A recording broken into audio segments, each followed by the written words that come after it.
Hi అండి. Welcome back our channel natural vlogs. గోధుమ పిండితో బొబ్బట్లు ఎలా ప్రిపేర్ చేసుకోవాలో చూద్దాము. గోధుమ పిండిలో కొంచెం ఆయిల్, ఉప్పు వేసుకొని పక్కకు పెట్టుకొని ఒక 15 మినిట్స్ పచ్చిశనగపప్పు కూడా నానబెట్టుకోవాలండి. అట్లా ఆయిల్ను కొంచెం ఉప్పు వేసుకొని కలుపుకోవాలి. చపాతీ పిండిలాగా ముద్దలా కలుపుకోవాలి. ఒక 2 విజిల్స్ రానిచ్చుకోవాలండి. అట్లా 15 మినిట్స్ నానబెట్టుకున్న తర్వాత పచ్చిశనగపప్పు 2 విజిల్స్ వచ్చే వరకు ఉడికించుకొని దాన్ని వడగట్టుకోవాలి. ఆయిల్ మొత్తం డ్రై అయిపోయేలాగా వడగిన్నెలో వడేసుకోవాలి. మనం తీసుకునే దాన్ని బట్టి బెల్లం కూడా తీసుకోవాలి. కొంచెం స్వీట్ ఎక్కువ కావాలి అనుకుంటే స్వీట్ తీసుకోవచ్చు. బొబ్బట్లు కాబట్టి కొంచెం స్వీట్ ఉన్నా పర్లేదు. నేను మన మన పచ్చిశనగపప్పు ఎలా తీసుకుంటే అలాగే తీసుకున్నాను. ప్యాన్ కొంచెం హీట్ అయ్యాక బెల్లం వేసుకొని బెల్లంలో కొంచెం తడిచేలాగా వాటర్ పోసుకోవాలి. మరీ ఎక్కువగా పోసుకోకూడదు.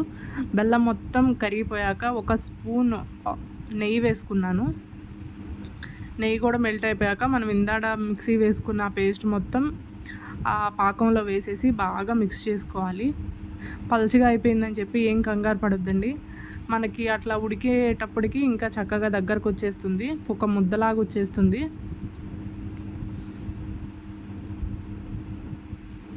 అట్లా ఒక ముద్దలాగా వచ్చేస్తుంది. మనం కాకపోతే మిక్స్ చేసుకుంటూ కలుపుకుంటూ ఉండాలి, లేకపోతే అడిగంటేస్తుంది. అట్లా కలిపేసుకుంటూ ఉంటే మనకి అట్లా ప్యాన్ కతుక్కోకుండా ఒక ఉండలాగా వచ్చేస్తుంది. చూసారా? అట్లా చూసే విధంగా అట్లా మిక్స్ చేసుకుంటూ ఉండాలి, కాకపోతే అడిగంటేస్తూ ఉంటుందండి.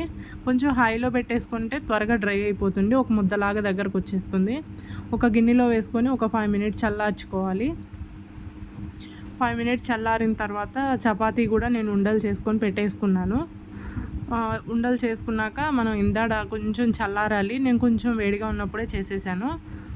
అట్లా చేసి లడ్డూస్ పక్కకు పెట్టేసుకున్నానండి. చపాతీ మనం ఆల్రెడీ ఉండలు చేసి పెట్టేసుకున్నాం కాబట్టి చపాతీని సైడ్కి కొంచెం పల్చగా అనుకుంటే మధ్యలో మనం బొబ్బట్టు చేయడానికి మనం ప్రెస్ చేస్తే తునగకుండా వస్తుంది. అట్లా చూపించే విధంగా లోపలికి హోల్ చేసేసుకుంటే సరిపోతుంది. నేను చపాతీ చేసే కర్రతో చేశాను ఒక 2. మరి అది ఒక సైడ్కి బాగానే వస్తుంది, ఒక సైడ్కి బయటకు వచ్చేస్తుంది. అందుకని చేతితో చేస్తే మంచిగా వస్తాయని నేను చేతితో చేశాను. ఒక 2 వరకు అట్లా కర్రతో చేశాను.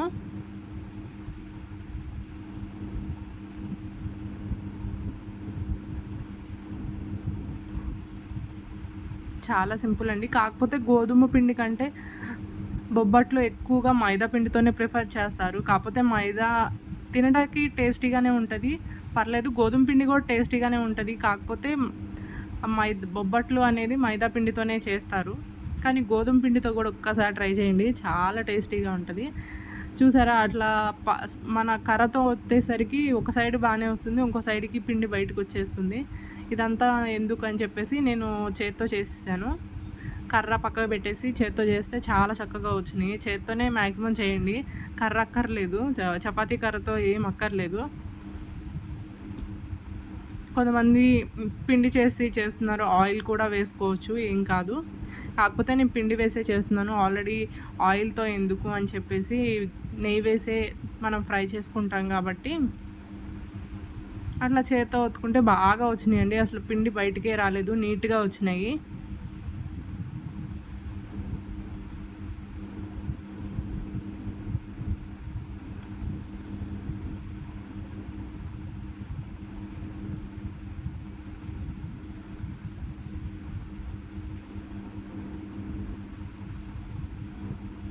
మా ఇంటికి ఒక పెద్ద గెస్ట్ వచ్చారు. ఆ గెస్ట్కి బొబ్బట్లు పెట్టి ఎలా ఉన్నాయో మీకు లాస్ట్లో చూపిస్తాను. పెద్ద గెస్ట్ వచ్చారు మా ఇంటికి ఈరోజు. గెస్ట్ ఎలా ఉందో ఏంటా అని చెప్పేసి మీకు రివ్యూ చెప్తుంది. అట్లా మొత్తం చేసేసుకున్నాను. ఆల్మోస్ట్ చేత్తోనే చేసేసుకున్నానండి. ఒక 2 మాత్రం చపాతీ కర్రతో చేశాను. మిగతా మొత్తం నేను చేత్తోనే అట్లా చేసేసాను.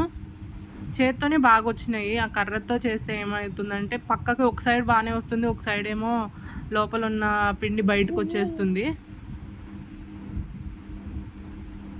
లేదు మాకు చపాతీ చేసే కర్రతో అలవాటు అనుకుంటే పర్లేదు. కాకపోతే చేత్తో ఏంటంటే చక్కగా నీట్గా వచ్చినాయి. అట్లా మొత్తం చేసేసుకున్నాను ఆల్మోస్ట్.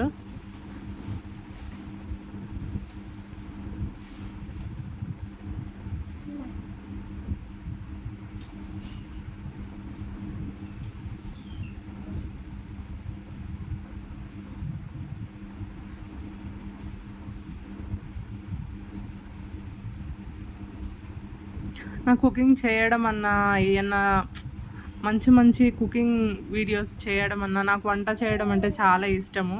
మీకు ఏదన్నా మంచిగా రెసిపీ ఏదైనా కావాలి అని చెప్పి అడిగితే ఖచ్చితంగా చేస్తానండి. మీరు ఏదన్నా కావాలి అంటే కమెంట్ చేయండి. వీడియో కూడా ఎలా ఉంది బొబ్బట్లు ఒక్కసారి ట్రై చేయండి. ఇట్లా కాకుండా ఎప్పుడు మైదాపిండి కాదు సారీ మైదాపిండితో నేను అనుకుంటా కదా, గోధుమ పిండితో కూడా ట్రై చేయండి, చాలా టేస్టీగా ఉంటుంది. నేను మొత్తం అలా చేసేసుకున్నాను. చేసి ఆయిల్తో కాదండి నెయ్యితోనే కాల్చుకున్నాను నేను.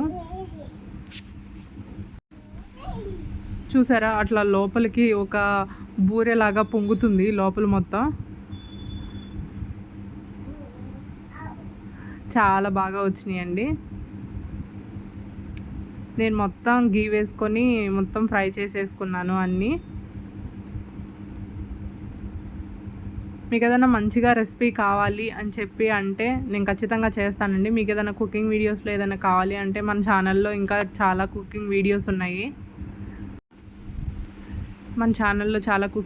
ఉన్నాయి. ఎవరన్నా చూడాలి అని ఇంట్రెస్ట్ ఉంటే ఖచ్చితంగా వెళ్ళి చూడండి. మొత్తం గీ వేసుకొని నేను ఫ్రై చేసేసుకున్నాను బొబ్బట్ని. లోపల ఉడకదు అని చెప్పి ఏం అక్కర్లేదు, ఎందుకంటే మనం చాలాసేపు బెల్లం పాకంలో ఉడికించుకున్నాం కాబట్టి ఖచ్చితంగా ఉడుకుతుంది. పైన చపాతీ వరకు లేయర్ కాల్స్తే సరిపోతుంది కదా. అయిపోయినాయండి, చాలా టేస్టీగా ఉంటాయి. నేను ఇది 3rd time are 4th time చేయడము. ఇంతకుముందు చాలాసార్లు చేశాను. అట్లా అంతా అయిపోయాక ఆయిల్ అంతా అట్లా వేసుకుంటే చాలా టేస్టీగా ఉంటుంది, ఎందుకంటే బొబ్బట్లు అంటేనే నెయ్యి కాబట్టి.